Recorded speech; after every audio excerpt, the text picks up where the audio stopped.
তা হলো আপনি আসলে কে, এবং আপনার পরিচয়ের প্রথম প্রশ্নটি আমি আপনাকে করতে চাই, আপনি কে? আপনি কখনো ভেবেছেন যে আপনি কে?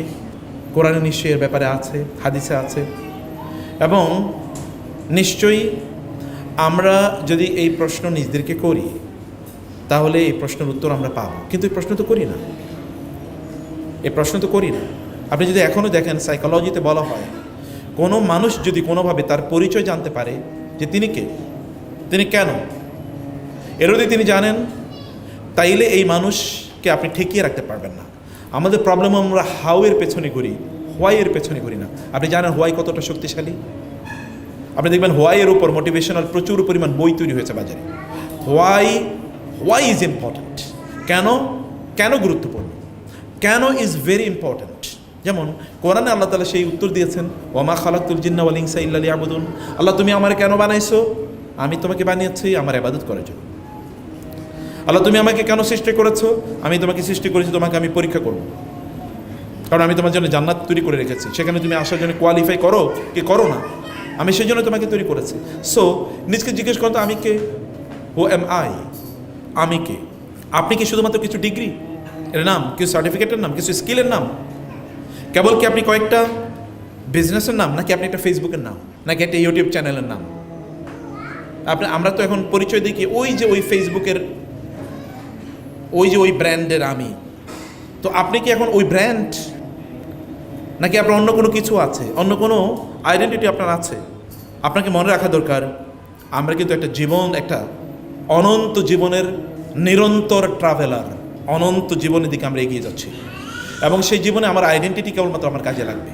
ফলে আপনার আইডেন্টিটি আপনাকে অবশ্যই চিন্তা করে বের করা দরকার, এটা জানা দরকার। এবং আপনি যদি ইব্রাহিম আলাইহিস সালামের দিকে, ইব্রাহিম আলাইহিস সালামের ঘটনা যদি কোরআনে পড়েন, তাহলে দেখবেন তিনি বলেছেন হুয়া সাম্মাকুম, আল্লাহ বলেছেন হুয়া সাম্মাকুমুল মুসলিমিন। আপনার একটা আইডেন্টিটি আছে, আপনার পরিচয় আছে। সেই পরিচয় হলো আপনি আল্লাহর বান্দা প্রথমে, কারণ আমাদেরকে কে সৃষ্টি করেছেন? আল্লাহ সৃষ্টি করেছেন। হাল আতা আলাল ইনসানি হিনু মিনাদ দাহরি লাম ইয়াকুন শাইআম মাযকুরা। মানুষের জীবনে কি এমন কোনো সময় আসেনি যখন মানুষ বলার মতো কোনো কিছু ছিল না? চিন্তা করে দেখেন তো, আমাদের মায়ের গর্ভে আমরা কি অবস্থায় ছিলাম?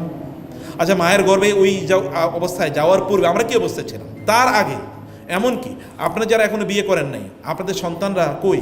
যারা আপনাদের সন্তান, তারা কই, কোথায় আছে তারা? Even their names are not known to you, আপনি তাদের নামও জানেন না, চেহারা তো বহুত পরের কথা। তাহলে যিনি তাদেরকে সৃষ্টি করেছেন আপনার পৃথিবীতে আগমনের পূর্বে, যিনি তাদেরকে সৃষ্টি করে রেখেছেন আপনার এই পৃথিবীতে আগমনের পূর্বে, এমনকি আপনার অজান্তে যিনি আপনার মধ্যে তাকে সৃষ্টি করে রেখেছেন, আপনার ভেতরে তিনি এখনও লালিত পালিত হচ্ছেন। How do you forget him? আপনি তাকে কীভাবে ভুলে যান? তাকে ভুলে যাওয়া মানে আপনার অস্তিত্বকে আপনি ভুলে যাওয়া। অথবা আপনার সেই রবকে আপনার ভালো করে চিন্তা করা দরকার, ভালো করে ভাবা দরকার। প্রাইভেট ইউনিভার্সিটির 2 ছাত্র, তারা খুব ক্লোজ ফ্রেন্ড, খুবই দোস্ত, মানে তাদের মধ্যে প্রচণ্ড দোস্তামি, মানে তারা প্রচণ্ড ক্লোজ ফ্রেন্ড, একজন আরেকজনের জানের জান, এছাড়া বাঁচে না। তারা যাচ্ছিল বাইকে অ্যাক্সিডেন্ট করে একজন মারা গেছে, আরেকজন বেঁচে আছে। তারা কবরের সামনে এসে দাঁড়িয়ে ভাবলো, আমার এই বন্ধু তো গতকালও আমার সাথেই ছিল, একসাথে আমরা আড্ডা দিয়েছি, আজকেও কবরের মধ্যে, আমি তো আজকে কবরে না, আমি আজকে এখানে জীবিত আছি, আমিও তো যেতে পারতাম, যদি আমি কবরে যেতাম আজকে কি হতো আমার? এই যে তার ভাবনা না, এই ভাবনা তাকে সেখান থেকে পরিবর্তন করেছে। আমি তো কেবলমাত্র ফেসবুকের একটা আইডির নাম ছিলাম, আমি তো কেবলমাত্র একজন টিকটকার ছিলাম, আমি কেবলমাত্র স্টুডেন্ট ছিলাম একটা ইউনিভার্সিটির, অথবা আমি কেবল একজন বিজনেস স্টার্টার ছিলাম, এর বাইরে আমার কোনো কিছু ছিল না। কিন্তু আমি তো সত্যিকার অর্থে একজন এমন যার ডেস্টিনি এটা। এই যে ভাবনা, সে ভাবনা তাকে একেবারেই পরিবর্তন করে দিয়েছে, তার জীবনের টার্নিং পয়েন্ট। তার প্রথমবারের মতো সে তার নিজকে জিজ্ঞেস করেছে যে আমি তাহলে কে, এবং তাকে সে যখন প্রশ্ন করেছে আমি কে, এটাই তাকে পরিবর্তন করে দিয়েছে।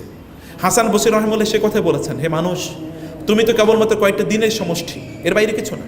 ফাইজা দাহাবা বাদুহু ফাইজা দাহাবা ইয়াউমাকা দাহাবা বাদুক।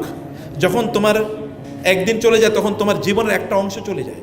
তুমি কেবল কয়েকটা দিনের সমষ্টির বাইরে কিছুই না। অতএব তোমার দিনকে, তোমার সময়টাকে, তোমার যে পারপাস অফ ইউর এক্সিস্টেন্স, যে কারণে তোমাকে তৈরি করা হয়েছে, সেই কারণে তুমি তোমার জীবনটাকে সেই উদ্দেশ্যে তুমি লালন করো। প্রিয় ভাইরা বোনেরা, আমাদের জীবনটা কেবল এখন মোবাইলের কেবলমাত্র সোয়াইপিং, কেবল স্ক্রল ডাউন স্ক্রল আপ এর মধ্যে আমরা সীমাবদ্ধ করে রেখেছি।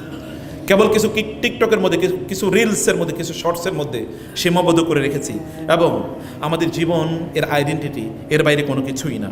এ কারণে মানুষের জীবনে 4টা হাঙ্গার আছে। এই হাঙ্গারের কোনো উত্তর ফিলসফি, কোনো দর্শন কিছুই দিতে পারে না, কিন্তু ইসলাম এই উত্তর দিয়ে দিয়েছে। আমি আপনাদেরকে বলবো, বোনেরা বাজারে যাবেন, সুন্দর সুন্দর বই আছে, বিলিভ মি। আমাদের আজকে 2টা বই আছে এখানে। এটা হচ্ছে মায়েরা আসলে সোনালী যুগের, এই যে বড় বড় আমি স্কলার যাদের কথা বললাম, তাদের মায়েরা কিভাবে তাদের সন্তানদেরকে লালন পালন করেছেন তার উপর একটা বই। আর একটা হলো গোটা জীবন জুড়ে নাসিহা দরকার আমাদের, কোন পদ্ধতিতে আমাদের জীবনটা পরিচালনা করবো। দুটো বই আপনারা নিয়ে যাবেন, এটা মাস্ট রিড। বাসায় বসে পড়বেন, বাচ্চাদেরকে নিয়ে পড়বেন, পড়াবেন, এবং অন্যদেরকে আপনারা গিফট করবেন, আত্মীয় স্বজনদেরকে, বোনদেরকে গিফট করবেন, বান্ধবীদেরকে গিফট, 1-2টা বই তাদেরকে দেন।